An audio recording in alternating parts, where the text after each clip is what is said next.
আপনারা লুঙ্গি বাহিনীদের সাথে, আমরা লুঙ্গি বাহিনীর, আপনারা লুঙ্গি বাহিনীর সাথে। আমরা মুসলমানদের বিরোধী নই। যে মুসলিম রাষ্ট্রবাদী, যে মুসলিম ভারত মাতার জয় বলে, যে মুসলিম বন্দে মাতারাম বলে, যে মুসলিম জাতীয় সঙ্গীত গায়, যেমন ডক্টর এপিজে আব্দুল কালাম, আমরা তাদের সাথে। নতুন বছর চোখের জলে গেছে, নতুন বছর চোখের জলে যাচ্ছে, তাই সেই চোখের জলে সকলকে নতমস্তকে প্রণাম জানাই। আজকে আমাদের এই ধর্ণা, আজকে আমাদের এই সভা কি কারণে? বর্তমানে আপনারা দেখছেন টিভি খুললে, সোশ্যাল মিডিয়ায় হিন্দু নিধন হচ্ছে, হিন্দু নিধন হচ্ছে,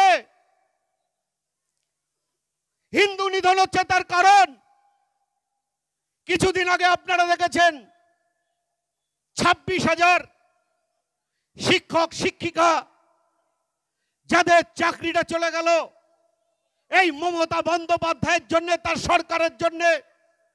তার সরকার অপদার্থ অযোগ্য লোকের কাছে চাকরি বিক্রি করেছে, বিক্রি করে কোটি কোটি টাকা আত্মসাৎ করেছে। সেই অযোগ্যদের জন্য এবং এই সরকারের জন্য 26,000 লোকের চাকরি চলে গেল, স্কুল শিক্ষক শিক্ষিকাদের। একটা প্রজন্ম শেষ হয়ে গেল। আপনারা ভাবতে পারছেন এই 26,000 পরিবার আছে। 2016 সালে এসএসসি যারা পরীক্ষা দিয়েছিল প্রায় 23 লক্ষ মানুষ, সেই 23 লক্ষ পরিবার আজকে ধ্বংস হয়ে গেল। আজকে এই প্রজন্ম ধ্বংস হয়ে গেল, একবারও আপনারা ভাবছেন না।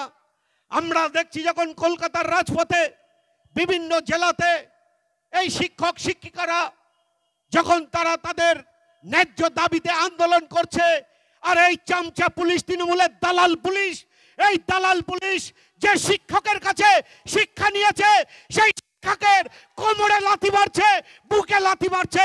ধিক্কার জানায় এই পুলিশকে, এই দালাল পুলিশদের। আপনাদেরও সন্তান পড়ে স্কুলে, নিশ্চয়ই আপনার সন্তান বাড়ি গিয়ে জিজ্ঞাসা করে, আমি জানি না আপনাদের লজ্জা শরম আছে কিনা, নিশ্চয়ই জিজ্ঞাসা করে, বাবা যে শিক্ষককে তুমি মারলে, কোমরে লাথি মারলে, সে কিন্তু আমার স্কুলের শিক্ষক। তখন আপনার কেমন মনে হবে? কারণ আপনাদের তো চামড়া মোটা, কারণ আপনাদের চামড়া মোটা, আপনাদের না লজ্জা না শরম আছে। দালালির একটা সীমা আছে। আর যেখানে মুর্শিদাবাদে হিন্দু নিধন হচ্ছে, কদিন আগে দেখেছেন একজন আর্মি ম্যান, তিনি বাড়িতে ছুটিতে এসছে, তার বাড়িটাও ভাঙচুর করেছে। সে যখন পুলিশকে ফোন করছে, 4 ঘন্টা ধরে তার বাড়িতে কোনো পুলিশ আসেনি। লাস্টে তার ব্যাটালিয়ন এসে সেই ব্যাটালিয়ন তাকে উদ্ধার করে।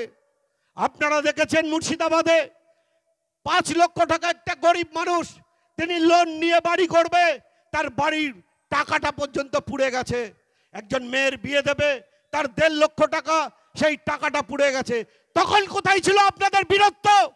কোথায় ছিল বীরত্ব? তখন তো নপুংসকের মতো দাঁড়িয়েছিলেন, মমতা বন্দ্যোপাধ্যায়ের অর্ডার মতো, যে তিনি যতক্ষণ না বলবে ততক্ষণ আমরা যাব না।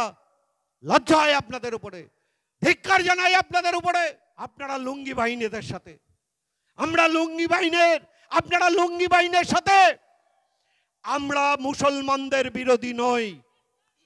যে মুসলিম রাষ্ট্রবাদী, যে মুসলিম ভারত মাতার জয় বলে, যে মুসলিম বন্দে মাতারাম বলে, যে মুসলিম জাতীয় সঙ্গীত গায়, যেমন ডক্টর এপিজে আব্দুল কালাম, আমরা তাদের বিরুদ্ধে, আমরা জেহাদিদের বিরুদ্ধে, আমরা সন্ত্রাসবাদীর বিরুদ্ধে, মৌলবাদীর বিরুদ্ধে।